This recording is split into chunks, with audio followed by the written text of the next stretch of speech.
Just working through. It's this quiet, cool breeze that I just love that comes through the promenade of Mission Square. We got our friends here from Vina Robles. Yes, nice to see you guys. Kevin, how you been? Oh, great. It's been way too long. I think we had a little pause here. I know. It's great to have people back. It's great to have you guys back. I mean, I feel like every year at the fair, I get to count on at least one day that we're going to be seeing Kevin Willenborg. He's the winemaker. We also got Kathleen Wells. She's the hospitality manager. Hi, Kathleen. Hi. Good to see you. Thanks for being hanging out with the Cork Dorks. Thanks for having us. Have you been to the fair at all yet? Not yet. This is no. your first day? This is my first day. What about you, Kevin? Do you come to the fair at all, or do you wait just when you see the Cork Dorks? I wait for the opportunity to pounce after the Cork Dorks. Yeah. Well, you know, we've always had such a great time talking with you over the years, and we've learned so much about Vina Robles, the family, and, of course, you know, the amphitheater and everything that you guys bring to our community of Paso Robles, and it's always fantastic. But the wines are always my favorite part. You're always doing something interesting in the tasting room. Talk about some of the wines that you brought today. Where are we going to start? So, well, as you know, we do some whites, and we do quite a few reds. But we're going to start with the whites, typical. Isn't this rosé too a big deal? Didn't this win like double gold, best in class? Yeah, Yes, it did. It did. Nice. It did. So we're pretty happy about that. We also brought our Sauvignon Blanc, and if we're going to start off, I'll get you suggest going. we kind of get going with that one. So we're going to talk everything Vina Robles. We're going to talk what's going on. That wasn't that. If you caught Fancy. that, I was almost there. Jeremy's been trying to work on his table side opening of the Stelvin, of the screw cap. So, you loosen that bottom kind of thing that's hugging it. I don't know what that's technically called. But you spun that off like a basketball on a finger. That was pretty cool. It just was shooting too far forward, but we'll keep working on it. We got another rosé to do. You can try if you want. By the way, cheers. Cheers. Thanks for joining us here. Thanks for having us. Here's the kicking it off again at the fair. I remember Pepper Daniels. It sticks in my head. Fair time is fun time. So this is. That's a quote from the great Jay Bradley, who used to work on Cage. I thought Pepper came up with that quote. I think it was from Jay. Jay a long time ago. I mean, we're talking like 03. We're talking forever ago. And if Jay now lives in Nashville and is married to Jashay. Yes. And if then our representation at the fair wasn't even. I mean, of course, Jug does the dances and stuff, but Crush certainly wasn't even around, if not like every day at the fair, the big tent.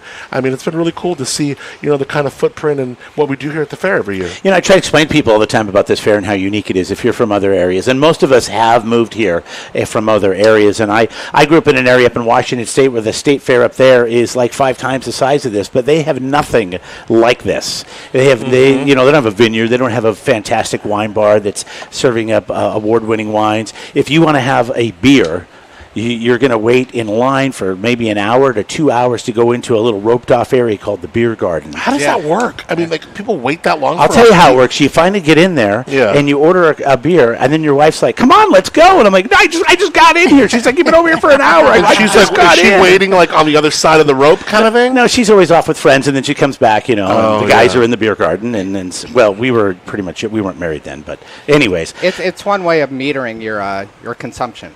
Right. Yes, that is true. That is true. We don't have meters here. Yeah. Well, if we do, they're broken. That's what's great about the California Mid-State Fair. And, of course, you have all different kinds of beverages. But the award-winning wines from the Central Coast Wine Competition is always something special. And you can taste those daily here at 15C in Mission Square.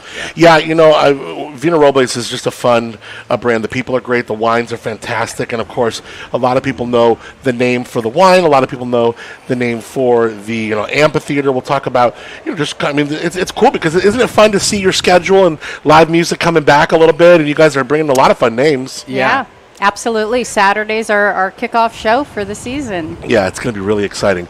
Let's talk a little bit about the hospitality. Like, obviously, you're coming out of a really odd year where you're inside, outside. Thank God you guys have a lot of room to play with that, and you were able to probably be malleable for your fans and people that love your wine and want to visit. But where are we now, and where is the experience as far as the tasting, the food, the whole thing? Yeah, well, it has been a challenging year, and our team has just been amazing in being able to hang in there and stick it out. We are open Thursday through Mondays, as well as our bistro is open. So we have wine tasting and lunch service every day that we're open. We do recommend reservations because we still have limited seating capabilities. But if you walk up and we can take you, we'll do what we can to accommodate you. I'm so glad Catherine included a menu. Yes. Because the food is, by the way, Catherine, I know you're not on mic, but this is incredible. Like, this reminds me of the old Mike Dawson call sheets, you know. Everything is like, everything we would need. Like, It's like a press kit. You are so good. You are so good at what you do.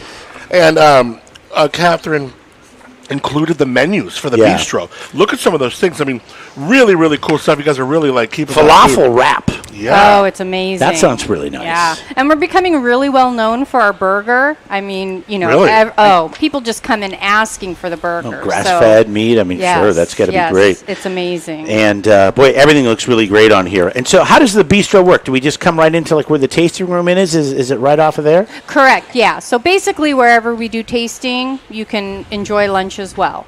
So we do have indoor and outdoor facilities. So when it's really, really hot, we can accommodate people indoors. When it's beautiful out, we enjoy the Jardine Court and the beautiful weather. Now, if I just want to come have a burger, can I do that? Or do you have to have a tasting to have lunch? No, you can just have lunch. You can just do a tasting, or you can have tasting and lunch. Yeah, that's really so cool. So Vina Robles off the 46 East. And you can't miss it, of course. You've got the amphitheater there. Concerts are back. We're going to talk about that coming up here in a little bit. But let's talk about this Sauv Blanc. Yeah, the Sauv Blanc. So this is, we're real happy at the fair. We took a gold medal for this Sauv Blanc. Of all the varieties that we do at Vina Robles, I would say Sauvignon Blanc is the one, winemaking-wise, I think I have to work a little bit harder at. Some of the fruit tones, like you'll get those bright guava, grapefruit tones, a little bit of passion fruit. That's characteristic of the variety, but you got to grow that out in the vineyard to get that. So we spend a lot of time with leaf management, irrigation control, to control the canopy, get the right light exposure in there. But then once you get that, those aromatics, those flavors, they're near the skins of the grape. They're so delicate. They're so fragile, these styles. They oxidize quite readily. So we do a lot of inerting. We use a lot of dry ice. Before we kind of do any juice transfers, we purge lines with nitrogen, just get all of that air out so that we have less oxygen pickup and less of that degradation of those real bright fruit tones. We're trying to keep those in. Well, I mean, it's very traditional Sauv Blanc, which is nice. It's really pretty, though. It's everything that I like in Sauv Blanc is there. I get a little of that gooseberry, but it's not overpowering. You definitely get the lemon. You get the guava. You get those citrus notes as well. And boy, it's going down super easy. What do you like to put this with? I mean, a nice charcuterie plate is probably awesome. Yeah, I think it goes great. With like fish dishes, like pasta dishes, even Asian cuisines. I'm finding that have just a little bit of spice, just so long as some of those dishes aren't too hot and spicy. For wine, I think this one will go just fine. We definitely have our favorite whites. I mean, Adam is more of a Rhone white guy, more of a Bordeaux white guy. He likes Grenache Blanc and Roussanne. I know he loves Roussanne. Oh, yeah. And this has always been one that I've leaned towards, and I think it's really nice. Thanks for bringing it today. Thanks. Yeah, for sure. All right, so tasting room hours, when are we doing that? Yes. And are we recommending that people make appointments? Yes, we do recommend reservations, so you can get the excellent service that you deserve and that we're known for. But like I said, if you don't make a reservation, you're more than welcome to stop by and see if we can accommodate you. We're 11 to 5.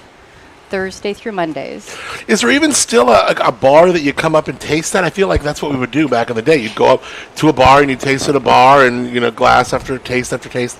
But now of course, COVID changed things, but with a lot of people offering experiences and the tables and the seating, it's a little bit different. So do you still have that kind of old school? You can come to a bar, grab a taste. Yeah, so, I think COVID has changed a lot of things, and even the customers are asking to be seated because that's what they've been doing for the longest time. But we still have a tasting bar, and that's kind of what we've left open and unreserved for people that walk up without a reservation. Oh, that makes sense. Yeah, and some people maybe want the old-fashioned tasting experience at a bar, so we do have that opportunity as well. Yeah. What's like the biggest party you've ever had? Like a bachelorette party, 18 girls come in. I mean, I can only imagine. It can. Sometimes you get a call. You're like, you're bringing how many? They have to probably sign confidentiality. NDAs, right? No, actually, right around Cal Poly graduation, several years in a row, we've gotten groups of about 40. Damn. The children and their parents. And, they're really great groups, and, we have a large room that we can accommodate them right now.